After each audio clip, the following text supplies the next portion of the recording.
this world of LLMs and AI is also not for the faint of the heart. What's under the hood is extremely complicated. One could even argue far more complicated than the old CFD models. But today we seem to have dumbed it down. Is it good in the long run, having seen this? Yes. If I might use your first name now, right? Always. Okay. We have talked for 10 minutes, so I can use your first name, right? So, Mahesh, the way I go about it, this is just a personal opinion because there's a huge diversity of opinion about where things are at. Once you get to sort of my age, shall we call it, I see a certain pattern when new disruptive technology enters the field, right? There's always anxiety, and sometimes for very good reasons, right? I could say the same sort of reaction you pointed to was true for what we today call classical modeling and simulation in the early days. People had the same concerns, they had the same risks. And indeed, as you pointed out, these are sharp tools, right? They can hurt us if we don't use them properly. And I would say the same is true for AI and machine learning in general, that we approach these as black boxes, and we approach them and use them without some level of literacy about what constitutes best practice usage of these tools. The same is true, by the way, for tools like Fluent, right? Or any other tool, that you have to reach a certain level of competency in understanding the core, the fundamentals.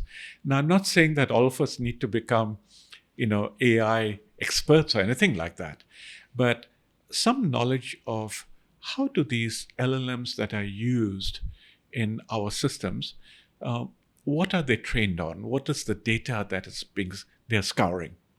Would be a good thing for people to have. So, from our point of view, we know our customers are in the engineering community. We obviously don't want to release capability that is questionable or unexplainable how things work, right?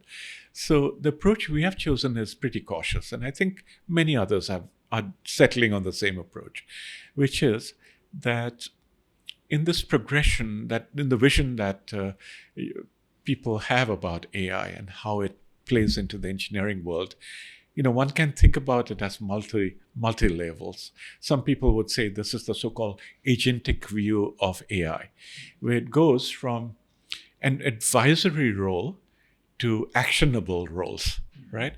So today, our experience is mostly with using AI tools to help us as an assistant or an advisor, right?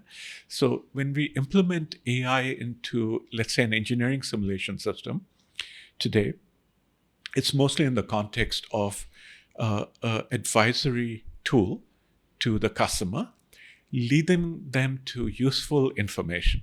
Now, you could say, Dipankar, well, what about that information? Because it could be rubbish, and you'd be absolutely right. So these tools that we are releasing are trained on qualified data. By this, I mean data that's qualified by humans and engineers to be high quality data.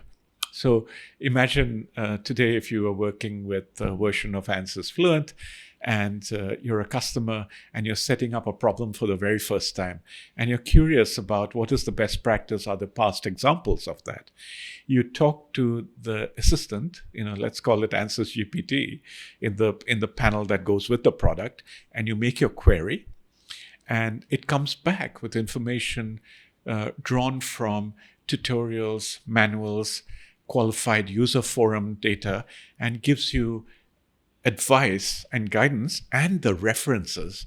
That's important, I think, and the references from where the data came from.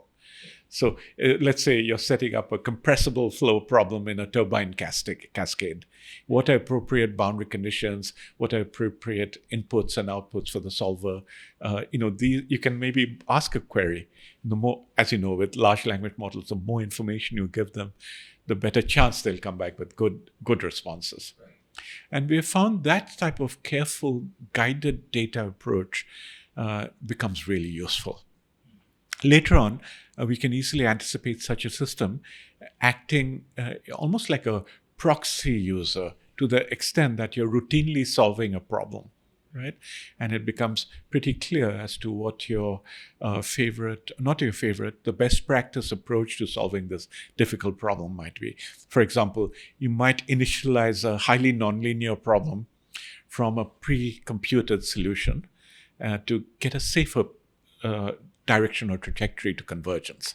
So you can imagine an automated system actually doing that, right? So those are, I think, what I believe to be very practical use cases for large language models.